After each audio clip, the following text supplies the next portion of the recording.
Hello and welcome back to Dawn Chorus Writes, a Miraculous Ladybug fanfiction and audio fiction. This is a miraculous fairy tale, Secrets Under the Moon, which is also a mashup with Beauty and the Beast. So I hope you're enjoying it so far. We are now in chapter 5. If you haven't listened to the other chapters, they are linked below in the description. Make sure you give a massive love and shout out to Agatha for the commissioned piece of art in the thumbnail. It is absolutely beautiful, so go and send her some love. Send me some love by smashing that like button. Comment down below what you think of this chapter and what will happen next, and make sure you subscribe so you do not miss out on future chapters and one shots to come and all the other goodies.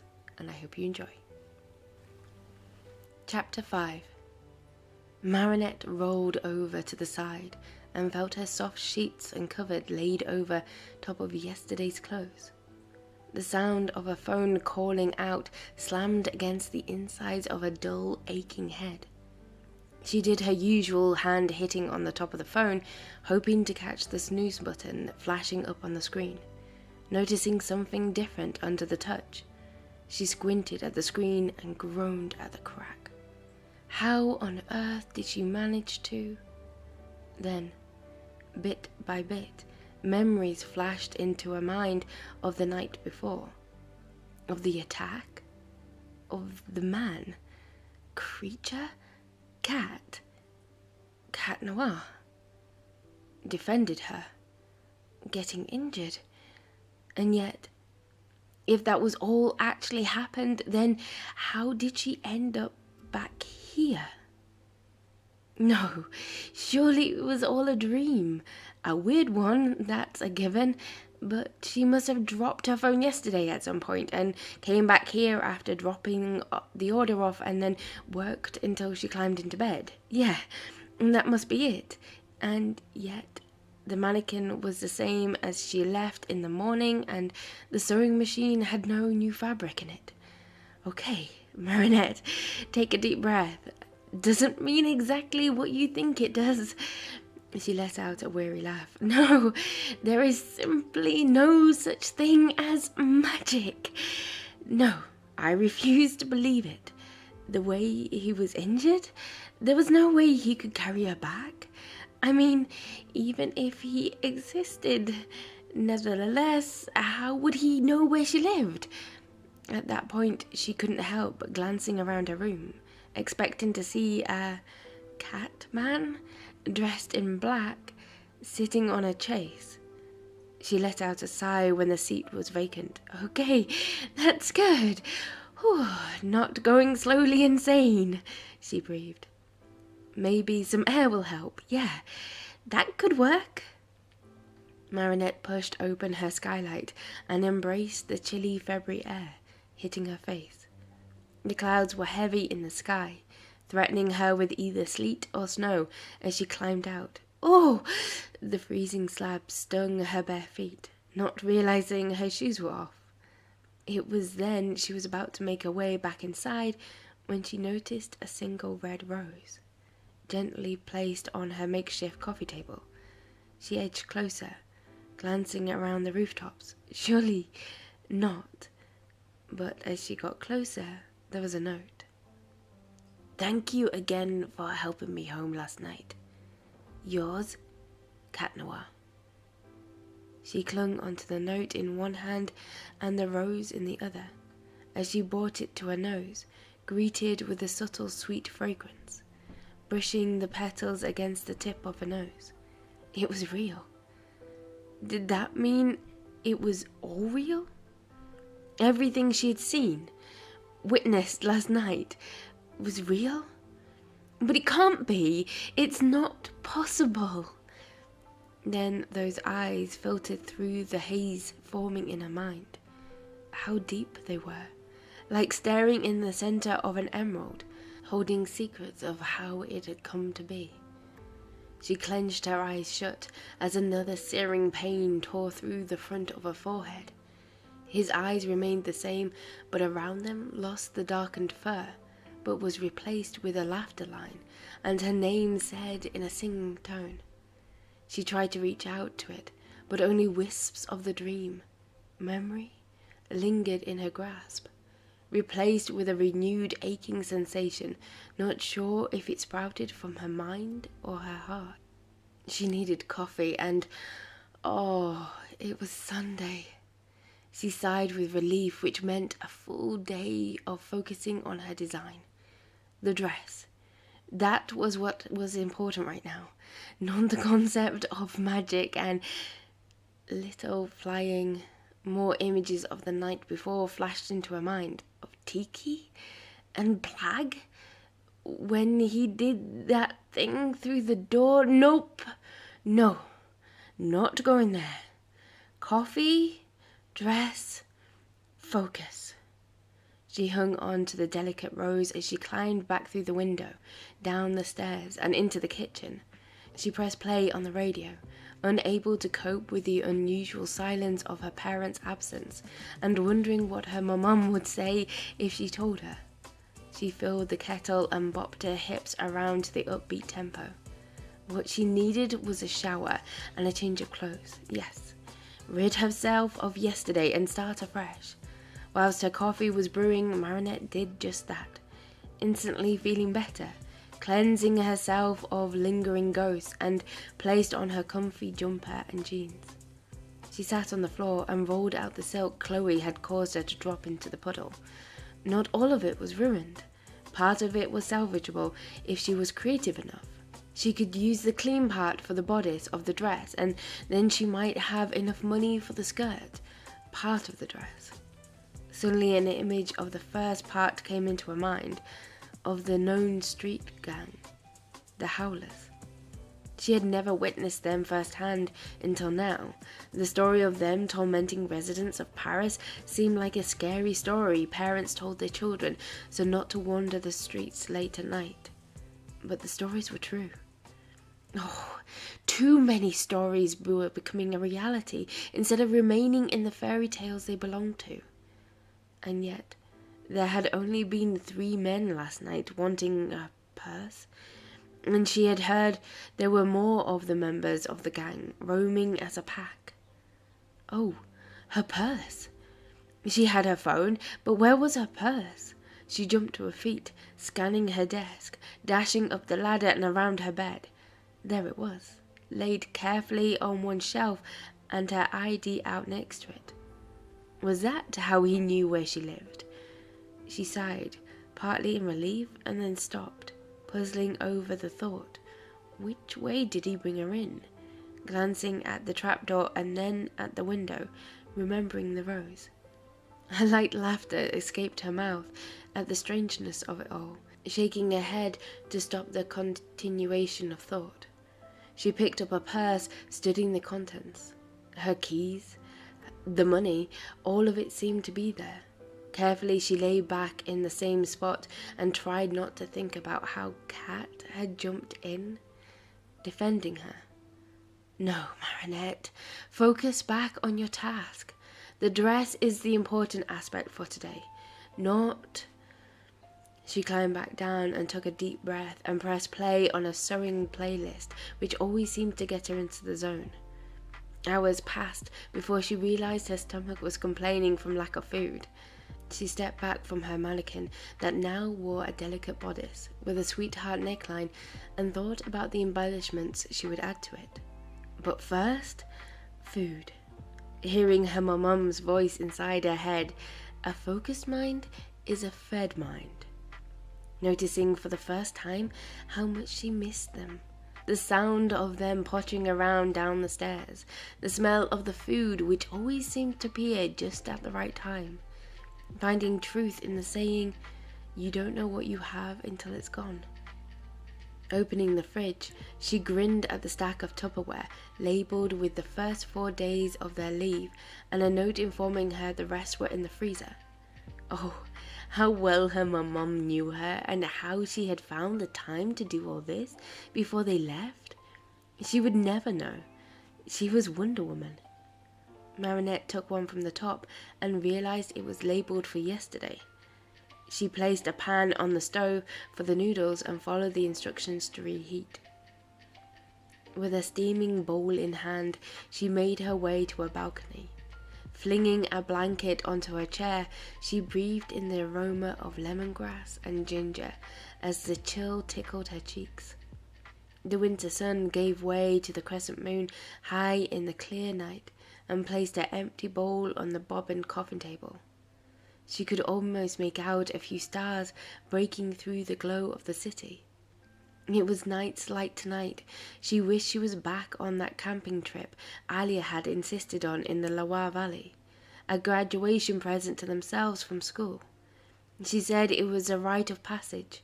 Marinette remembered huddled around the fire, staring at the billions of twinkle lights whilst a voice behind her whispered a story of one of the constellations his hand was pointing to as he wrapped the other around her waist, leaning in to his comforting embrace, his head against the back of hers.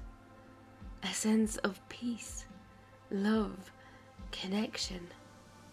She lingered on the new memory, with this sudden addition to the story she knew so well. How could she have forgotten? And yet she couldn't fully remember either. Who was this man who had spoken of legends whilst he held her in his arms?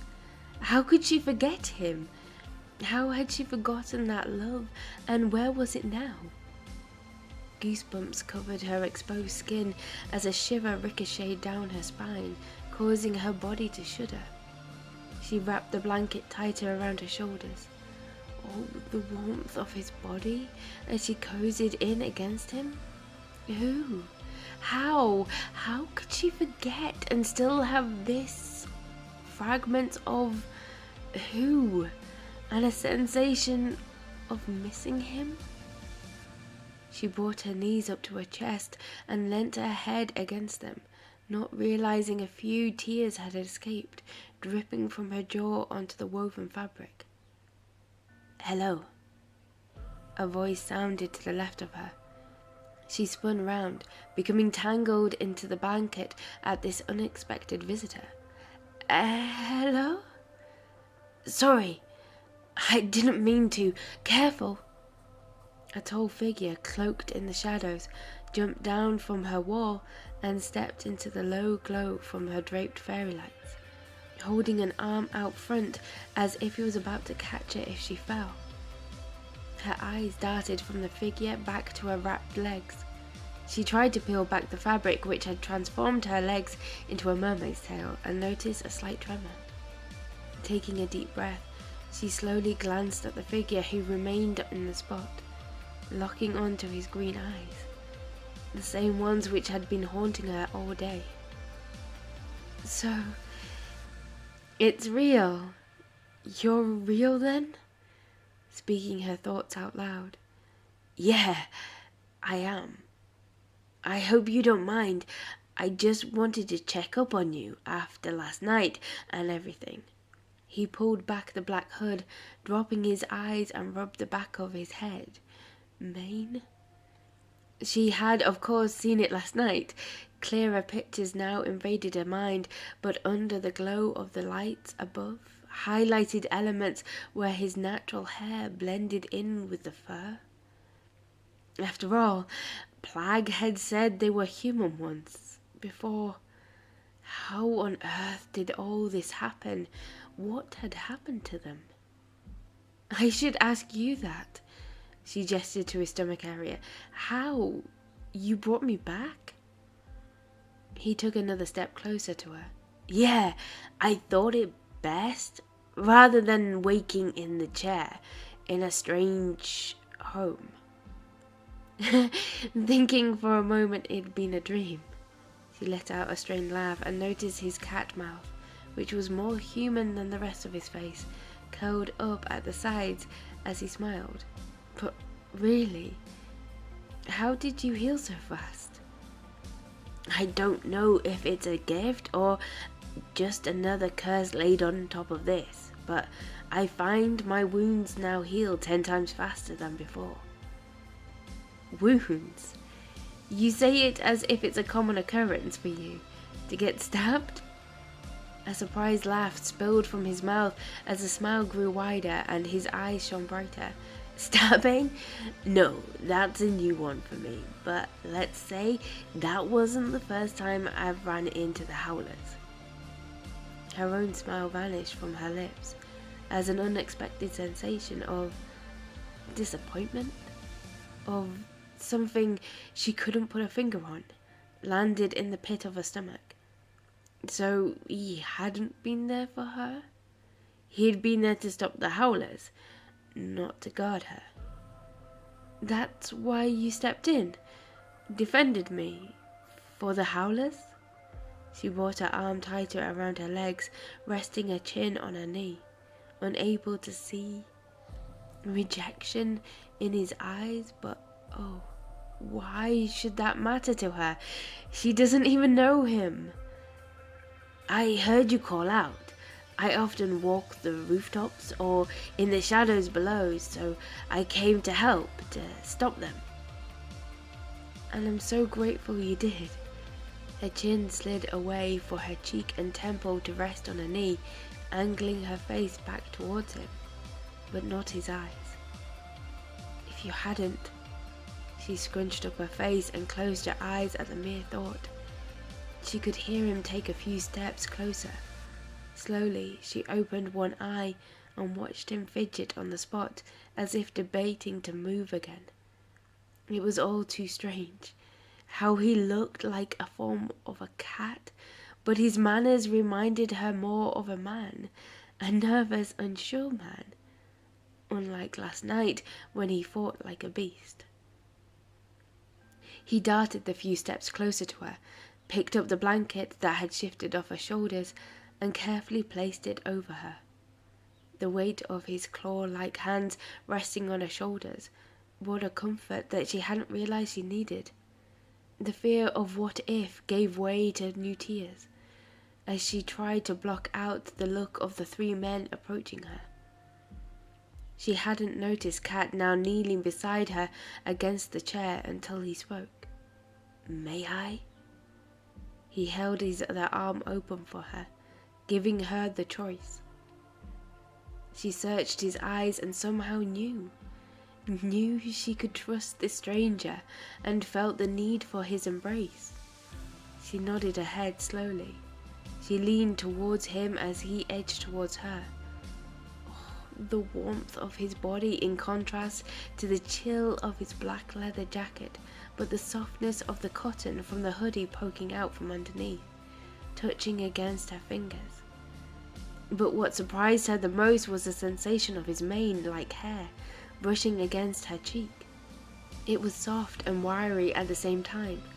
She closed her eyes and took a deep breath, noticing the same familiar scent from the chair that she had curled up in. The more he held her, the more her body seemed to relax against the vibrations emitting out of his chest with the sound of purring. You sound like a stray kitty that used to visit my balcony. For a while I thought I could give him a home, enjoying his company. I even gave it a name, Sooty. He whispered into her ear. She jumped back a little as his arms released some of their hold on her. Yeah, that was his name. It was a black cat, but the fur was speckly in places, almost dusty, coming up with a story of a chimney. It looked like he was reliving a memory, but how? That was hers, and he hadn't been a part of it, had he? She leaned back a little further away. How? How can you know that? So you do? Her voice was higher and tight. You know me? Is that why? One of his claw hands rested on her arm whilst he reached for her cheek with the other. She turned her face away from him from the gesture, but he still held it out in the air. Marinette. His voice was soft with a hint of longing, pain. I know you, and you knew me once, If that is really the case, then who are you? Why don't I remember you? Of this, what happened?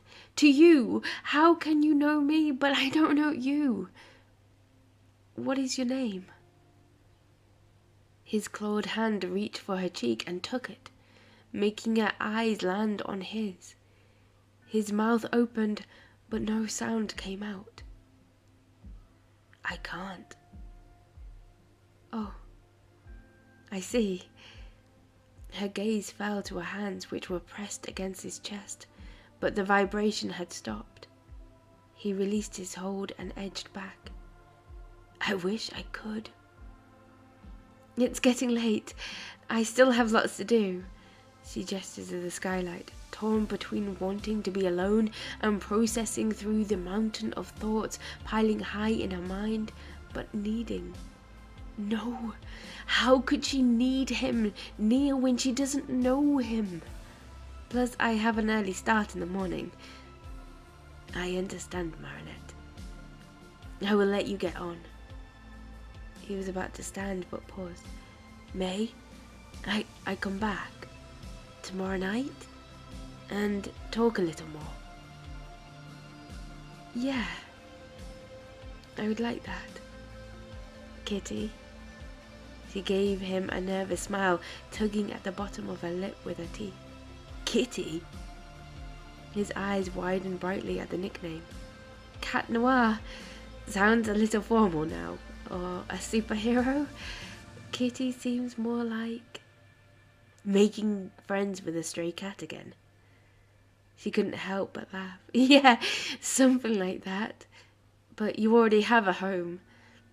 It doesn't feel much like one at the moment, not without. She hadn't realized cats could blush until she saw it herself, briefly, before it was hidden away under his hood. I will see you tomorrow, Marinette. He jumped back onto her wall. Night, Kitty. She remained fixed as she watched him pounce to the nearby roof on all fours. Thank you for listening to chapter 5 of Secrets Under the Moon. I hope you enjoyed it. Make sure you leave me a comment down below. Tell me what you think. If you don't know what to say, just put kitty. And make sure you smash that like button. Send me some love and subscribe if you haven't already. We're almost approaching 2,000 subscribers, which is just mind-blowingly amazing. So yeah, if you haven't subscribed, press that button, and I hope you're good, and I will speak to you soon. Bye.